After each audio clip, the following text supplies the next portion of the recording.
Now we will start with the bonding in case of metal carbonyl complexes. कैसे करते हैं हम इनकी बॉन्डिंग?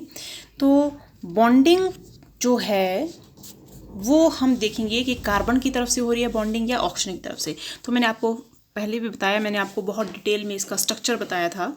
तो स्ट्रक्चर में हमने क्या देखा था कि you have C triple bond O, carbon के पास है lone pair of electron, oxygen के पास भी क्या प्रेजेंट है, लोन पेयर ऑफ इलेक्ट्रॉन। तो we can say both carbon and oxygen contain lone pair of electron, but the lone pair of carbon is more easily available for donation. It is more easily available for donation किसको? To metal atom.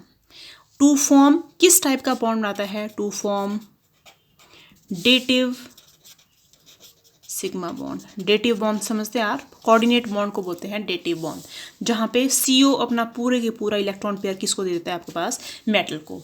तो you have oxygen, but due to high electronegativity of oxygen it does not donate its lone pair of electron, so what is left? Only carbon is left. अगर हम soft acid soft base HSAB principle देखें तब भी हम देख सकते हैं कि carbon it is a soft donor and metal transition element it is a soft acceptor. तो soft interactions are there, therefore the bond formed here it is the stable bond. ठीक है?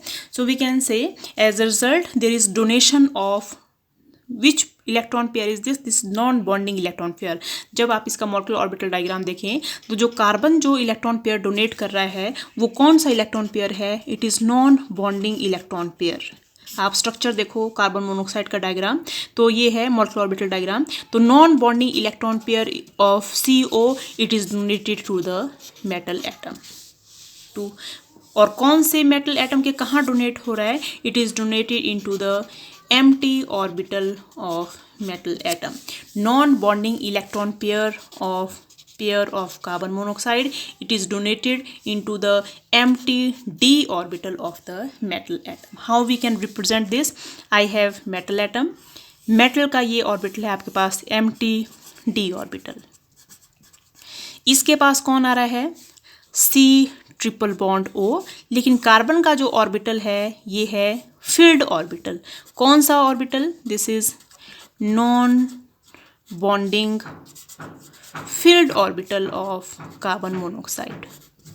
when they come close to each other this empty orbital give its electron to this filled orbital give its electron to the empty orbital to form ligand to metal dative bond. So how we can represent? You have metal like this, you have CO and there is overlapping between these orbital, and what type of bond is formed? There is a formation of sigma dative bond is formed.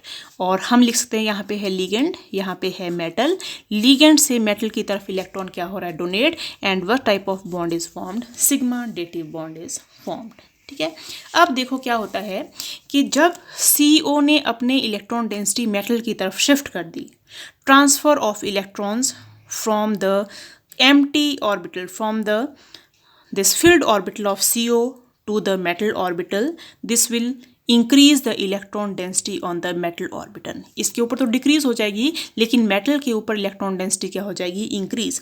सो जैसे ये bond बना metal के ऊपर electron density increases, तो metal के ऊपर electron density क्या होगी? इंक्रीज। अब डेंसिटी इंक्रीज होने से ये क्या बन गया? अनस्टेबल। अनस्टेबल बना तो ये क्या चाहेगा कि it donates backs it electrons to the carbonyl. तो व्हाट विल हैपन?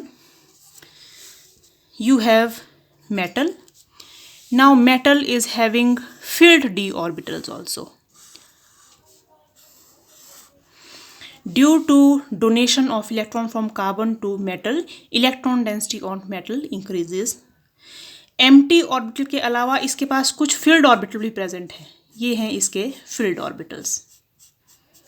ठीक है? और आपको पता है कौन सा ऑर्बिटल है इसका? Filled. These are the filled d orbital of metal atom. What will it do? It will combine with carbon monoxides anti bonding pi star orbital. So these are anti-bonding orbitals of carbon monoxide. And you know these orbitals कैसे हैं? These are empty. So due to increase in the electron density on metal, it becomes unstable. It will try to decrease its electron density by donating the electron back into pi star antibonding orbital of carbon monoxide. So what will happen? You have metal atom, and these empty orbitals of CO will overlap with the filled orbitals of metal atom. Electron density is transferred from metal to carbonyl. ठीक है, तो now what is there? You have metal atom, you have CO. Electron is now donated from metal to carbon. लेकिन what type of bond is formed? ये थी head on overlapping, तब था sigma bond formation. लेकिन ये है sideways overlapping है, तो कौन सा बॉन्ड बन रहा है यहाँ पे? There is formation of pi bond. ठीक है, and such type of bond where metal donates back the electron to carbon monoxide, such type of bonding it is called as back bonding. So we can say that what type of bonding is present in carbon monoxide? We have back bonding present in the carbon monoxide molecule. और कहाँ पे donate हो रहे हैं? From the filled orbital of atom to the empty orbital of the carbon monoxide molecule. Is it clear? ठीक है, अब एक और चीज़ बहुत इंपॉर्टेंट है यहाँ नोटिस करने के लिए कि जब आपके पास ये वाला बॉन्डिंग हो रही है, बैक बॉन्डिंग हो रही है, फर्स्ट ऑफ ऑल बना, फर्स्ट स्टेप में बना आपके पास सिग्मा बॉन्ड, सेकेंड स्टेप में बना आपके पास पाई बॉन्ड. ठीक है, फर्स्ट और स्टेप में, सेकेंड स्टेप में क्या हुआ कि जब आपके पास पाई बैक बॉन्ड की फॉर्मेशन हुई तो इस सिग्मा बॉन्ड की स्ट्रेंथ को क्या कर देता है? ये इंक्रीज कर देता है. तो हम क्या बोलते हैं कि when pi back bond is formed, when pi back bond is formed, it will increase the strength of ligand to metal sigma bond. When this type of bond is formed, it will increase the strength of this bond. मतलब मेरे पास क्या था? Metal carbon था, यहाँ पे है carbon monoxide. ये बना सिग्मा बॉन्ड, इस तरफ जाके बना ये पाई बॉन्ड. जब मेटल से कार्बन की तरफ पाई बॉन्ड बन रहा है तो सिग्मा बॉन्ड की स्ट्रेंथ क्या हो जा रही है? इंक्रीज हो जा रही है. ठीक है, तो इस इफेक्ट को क्या बोलते हैं? इस इफेक्ट को बोलते हैं सिनर्जिक इफेक्ट. सिनर्जिक इफेक्ट एक ऐसा इफेक्ट है when one type of bond increases the strength of other type of bond. This effect is called as synergic effect. And here we can say that formation of pi bond or pi back bond increases the strength of sigma bond. So such effect is called as synergic bond, and this effect is called as synergic effect. ठीक है, लेकिन एक और effect बहुत important हो रहा है यहाँ के कि मेटल कार्बन की स्ट्रेंथ तो इंक्रीज हो रही है, लेकिन साथ ही साथ यहाँ पे CO की स्ट्रेंथ क्या हो जा रही है? आपके पास डिक्रीज हो जा रही है.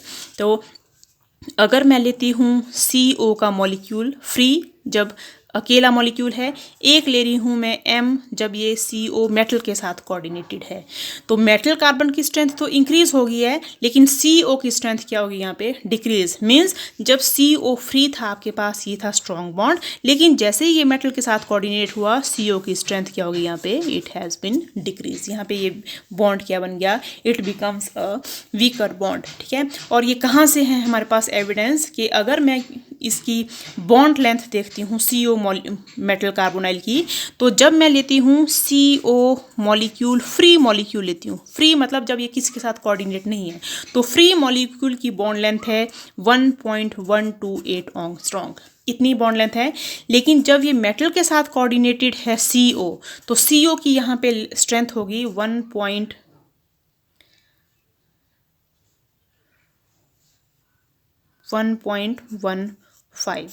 अब मुझे बताओ कौन सी बॉन्ड लेंथ होनी चाहिए कार्बोनाइल की और कौन सी होनी चाहिए फ्री की? मैं बोलती हूँ free CO is a strong bond. जितना स्ट्रॉन्ग बॉन्ड होगा उतनी उसकी बॉन्ड लेंथ क्या होगी, लेस। तो ये है लेस बॉन्ड लेंथ। जैसे आपके पास मेटल के साथ ये CO कोऑर्डिनेट किया, इसकी बॉन्ड स्ट्रेंथ होगी कम। बॉन्ड स्ट्रेंथ कम होगी मतलब बॉन्ड लेंथ क्या होगी आपके पास, इंक्रीज। मतलब CO अब कुछ ऐसा CO बन गया तो बॉन्ड लेंथ क्या होगी, इंक्रीज। तो बॉन्ड लेंथ ये क्या होगी, इंक्रीज। तो this is one of the evidence in case of back bonding. What evidence is this? In case of free CO, bond length is 1.128 angstrom. This is smaller as compared to CO bond length in case of metal carbonyl. It has been increased because due to back bonding, there are two effects. Metal carbon bond strength increases, but CO bond strength decreases. ठीक है, हम metal carbonyls को bond को अभी इतना ही देखते हैं कि क्या क्या इफेक्ट हैं इसके। ठीक है, अब हम बीच में एक और इफेक्ट देख लेते हैं कि CO मॉलिक्यूल कैसे कैसे किसी मॉलिक्यूल के साथ बॉन्डिंग करता है। ठीक है, जैसे मान लो मैंने लिया यहाँ पे C ट्रिपल बॉन्ड O और ये किसके साथ कोऑर्डिनेट कर रहा है, मेटल के साथ। तो यहाँ पे है मेटल, मेटल के बिल्कुल एंड में लगा है यहाँ पे CO लिगेंड।